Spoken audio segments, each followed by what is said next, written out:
I'm pleased to inform you the American people should be extremely grateful and happy. No Americans were harmed in last night's attack.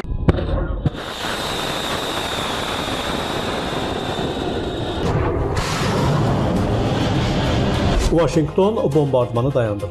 Donald Trump ise eyni vaxtda İrana qarşı daha böyük hücum qərarına yaxın olduğunu açıqlayır. İlk baxışda bu iki mesaj bir-birinə zidd görünür. Əslində isə eyni strategiyanın iki fərqli mərhələsindən danışılır. Son günlər Yaxın Şərqdə baş verənlər göstərir ki, ABŞ və İran arasında qarşıdurma səngimir. Sadəcə onun forması dəyişir. 2 həftə davam edən intensiv hərbi əməliyyatlardan sonra ABŞ İrana qarşı hücumlarını ardıcıl ikinci gündür dayandırır. Tehran da regiondakı ABŞ qüvvələrinə qarşı cavab hücumlarının dayandırıldığını elan edib. Ağ Evin rəsmi açıqlamasına görə Prezident Donald Trump daha geniş miqyaslı hərbi kampaniya planlarını təxirə salıb və Oman ilə Pakistanın vasitəçilik səyləri çərçivəsində diplomatiyaya daha bir fürsət verməyi seçib. Rəsmi izah belədir. Washington müharibəni böyütmək istəmir və danışıqlar üçün pəncərə açmağa çalışır. Lakin ABŞ-nin nüfuzlu media orqanlarında yayılan məlumatlar tamam başqa mənzərə yaradır. İddialara görə 2 həftəlik hava kampaniyası nəzərdə tutulan strateji nəticəni tam verməyib. Əməliyyatlar zamanı ABŞ ordusu böyük həcmdə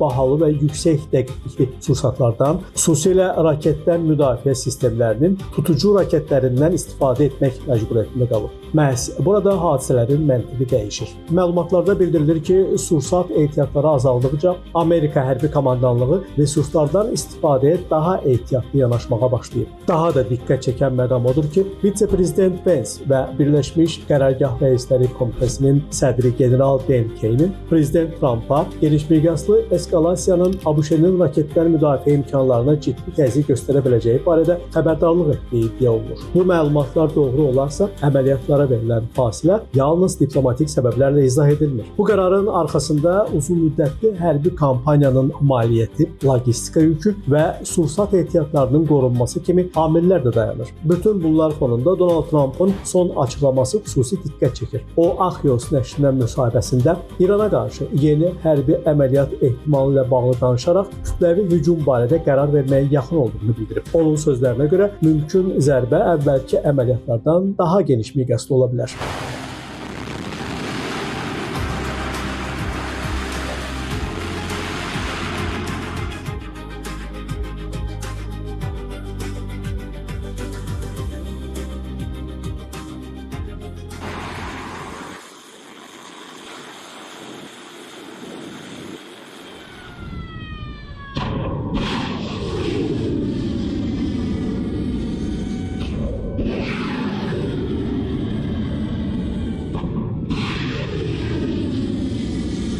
Bir tərəfdə resursların azalması ilə bağlı iddialar var, digər tərəfdə isə daha böyük hücum barədə açıq mesaj. Bu ziddiyyət əslində Trump'ın siyasi üslubunu yaxşı tanıyanlar üçün o qədər də gözlənilməz deyil. O, uzun illərdir hərbi güc nümayiş etdirməklə qarşı tərəfi danışıqlarda daha güzəştli mövqeyə sövq etməyə çalışır. Sərt bəyanatlar çox vaxt təkcə hərbi plan deyil, həm də psixoloji təzyiq aləti olur. Lakin bu dəfə fərq ondadır ki, bölgədə hərbi qüvvələr də gücləndirilir. Washington sadəcə ritorika ilə kifayətlənmir. Zərbə imkanlarını hazır vəziyyətdə saxlayır və hərbi infrastrukturu geri çəkilir. Bu mənzərə ABŞ-nin geri çəkilmədiyini, sadəcə hücumun formasını və vaxtını yenidən hesabladığını göstərir. Əgər İran nüvə proqramı və ya regional fəaliyyət ilə bağlı Washingtonun qırmızı xəttlərini keçərsə, məhdud, lakin yüksək təsir gücünə malik hərbi əməliyyat ehtimalı qalır. Bununla yanaşı uzun müddətli və geniş miqyaslı müharibə hələ də ən real ssenari kimi görünmür. Çünki